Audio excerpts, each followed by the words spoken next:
केंद्र सरकार ने ईपीएफ के 64 साल पुराने नियमों में बदलाव किया है। कर्मचारी संगठनों का कहना है कि इससे करोड़ों वर्कर्स को नुकसान होगा। नए नियम में कर्मचारी का अंशदान कम करने की बात कही गई है। सरकार का कहना है कि नए नियम से कर्मचारियों की सैलरी में इजाफा होगा। दरअसल कर्मचारी का अंशदान 12% से घटाया जा रहा है। इससे कर्मचारी के हाथ में हर महीने ज्यादा नगद वेतन आएगा। लेकिन कर्मचारी संगठनों का कहना है कि यह तस्वीर अधूरी है। सरकार की योजना 2026 के तहत देश के 7.31 करोड़ कर्मचारियों और वर्कर्स पर सीधा असर पड़ने का अनुमान है। संगठनों के मुताबिक इसका इनडायरेक्ट असर करीब 30 करोड़ लोगों तक पहुंच सकता है। मौजूदा नियम में कर्मचारी की सैलरी का 12% हिस्सा अंशदान के रूप में कटता है। इतना ही अंशदान नियोक्ता यानी एम्प्लॉयर की तरफ से भी जमा होता है। इसके अलावा 1.61% राशि स्थापना और बीमा में कटती है। ये व्यवस्था कारखानों, निगम मंडलों, बोर्ड, विश्वविद्यालयों और लिमिटेड कंपनियों तक लागू है। इसमें भेल और भिलाई जैसे बड़े संस्थानों के कर्मचारी भी शामिल है। संगठनों का कहना है कि ये ढांचा कर्मचारियों के हितों की रक्षा करता आया है। रिटायर्ड कर्मचारी भविष्य निधि कल्याण समिति के राष्ट्रीय उपाध्यक्ष चंद्रशेखर परसाई के मुताबिक पुरानी योजना का गणित साफ है। 1 लाख रुपए सैलरी पाने वाले कर्मचारी का कुल अंशदान हर महीने 24,000 रुपए बनता है। इस हिसाब से साल भर में ये राशि 2,88,000 रुपए तक पहुंच जाती है। परसाई के अनुसार नई योजना में ये राशि घटकर 43,200 रुपए रह जाएगी। इस तरह एक कर्मचारी को सालाना करीब 2,63,000 रुपए का सीधा नुकसान होगा।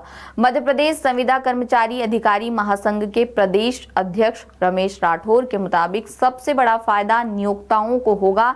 नए नियम में 15,000 रुपए सैलरी पर एम्प्लॉयर को सिर्फ 1,800 रुपए मासिक अंशदान देना होगा।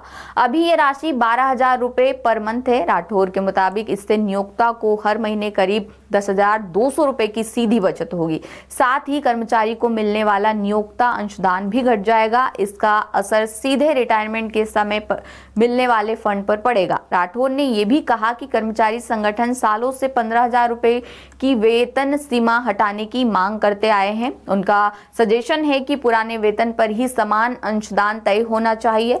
चंद्रशेखर परसाई और रमेश राठौर दोनों ने केंद्र सरकार से ईपीएफ यानी कर्मचारी भविष्य निधि योजना 2026 पर दोबारा विचार करने की मांग की है। उनका सजेशन है कि वेतन सीमा यानी सैलरी रेंज को पूरी तरह खत्म कर देना चाहिए। इससे कर्मचारी और नियोक्ता दोनों का अंशदान पूरे वेतन पर तय हो सकेगा। दोनों नेताओं का कहना है कि रिटायरमेंट के समय यही फंड कर्मचारी और उसके परिवार के काम आता है। यही वजह है कि देश भर के कर्मचारी संगठन अब लामबंद होकर इस बदलाव का विरोध करने की तैयारी में है। अब जाते जाते आपको बता देते हैं कि ईपीएफ होता क्या है। ईपीएफ वेतनभोगी कर्मचारियों की रिटायरमेंट बचत योजना है। इसका संचालन ईपीएफओ करता है। कर्मचारी हर महीने तय राशि जमा करता है। कंपनी भी हर महीने योगदान देती है। इस राशि पर सरकार ब्याज तय करती है। मौजूदा ब्याज दर 8.25% है। जरूरत पर यह पैसा निकाला जा सकता है।